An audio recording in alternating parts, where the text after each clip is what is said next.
Hey there guys, it's Zologe here, and today we're going to be taking a look at the Zing. This is a floater deck, basically. Everything here is a floater, so when it's destroyed by battle by card effect, you get special summon another one with a different name from your deck straight to the field, which gives you a lot of protection from attacks and crap like that.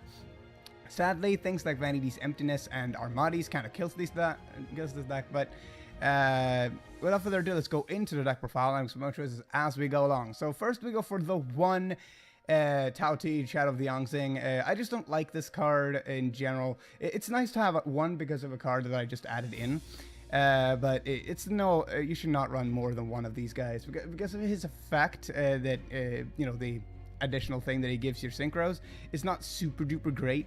Sure, it's helpful now that friggin' Snatch Steal is in the game, but it's not something that you're gonna be like relying on. Next to go for the triple Suwani, Fire of the Zing. This guy is actually pretty cool.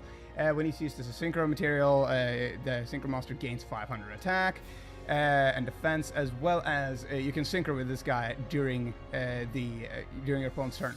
The same goes for all the Zings. Basically, you can activate their effect to make it so that you can synchro during your opponent's turn, which is pretty cool. And all of them give some kind of bonus to the synchro monster that you're summoning using them. Next to go for the one Bion, when he's used as a synchro, actually double Bion, when he's used as a synchro material monster, the synchro monster cannot be destroyed by battle, which is pretty cool.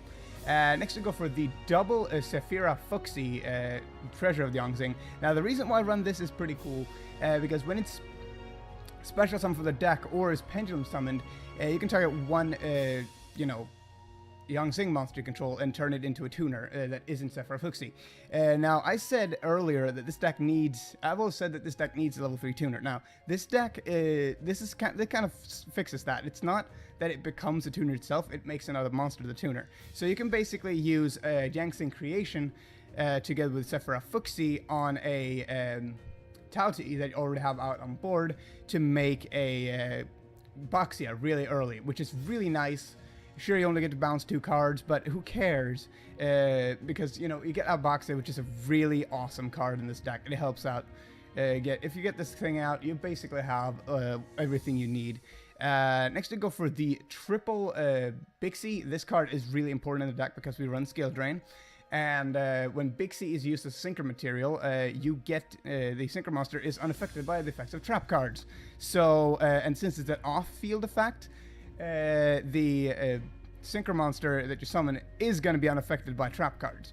So Skill Drain won't work on your own monsters, whereas your opponent's going to be hurting under Skill Drain. So things like Yazi and Boxia will be really terrifying under Skill Drain for your opponent to deal with, if you use Bixie, that is.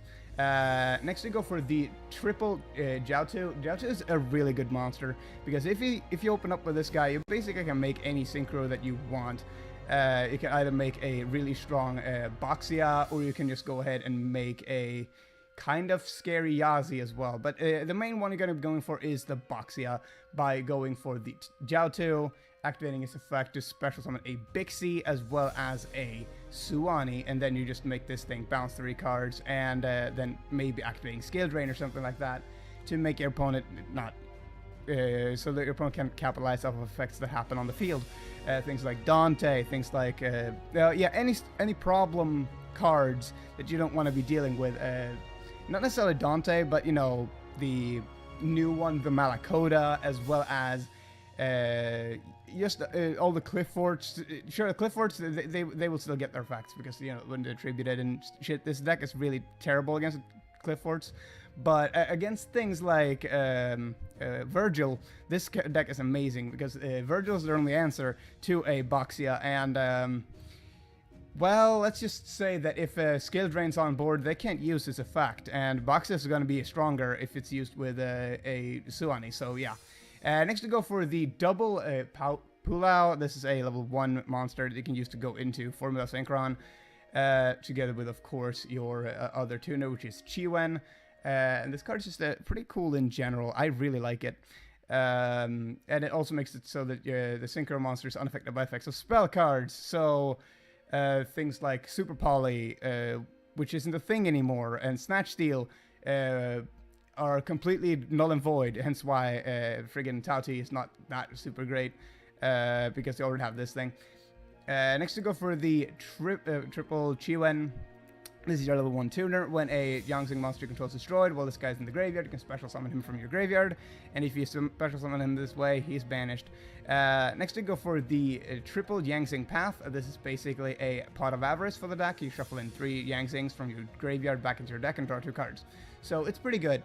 Next to go for the double Mystical Space Typhoon to destroy any like pendulum cards or whatever.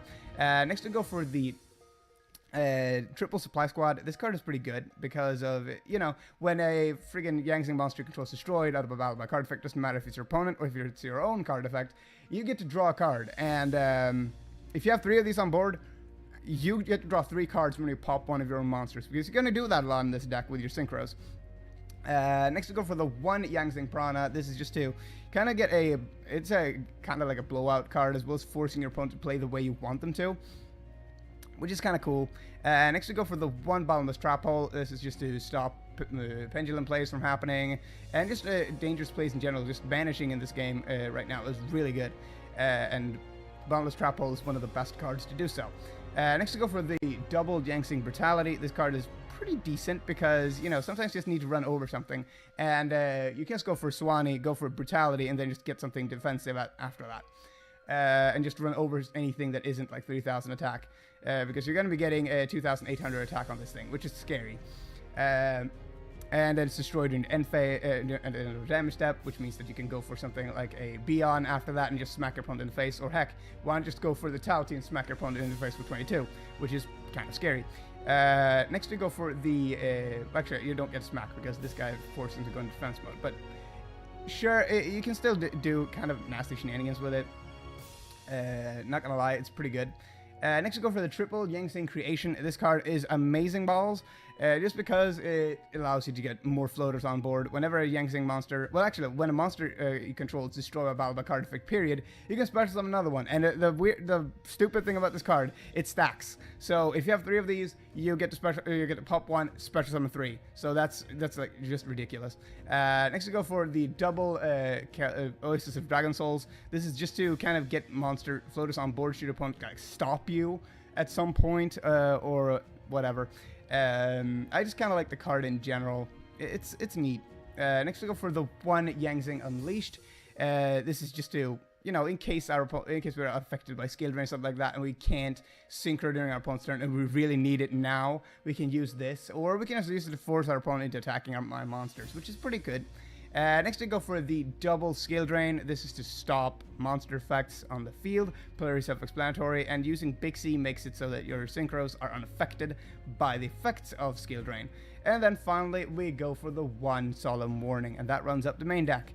As for the extra deck, we run 1 Shooting Quasar Dragon, 1 Ascension Sky Dragon, 1 Crimson Blader, 1 Scrap Dragon, 1 Stardust Spark Dragon, double Baxia, double Yazi, 1 Black Rose, 1 Goyo, 1 Hyper Librarian, 1 Armades, 1 Recipro Dragonfly, and finally 1 Formula Synchron. And that runs up the extra deck, guys. Tell me what you think, and I'm out!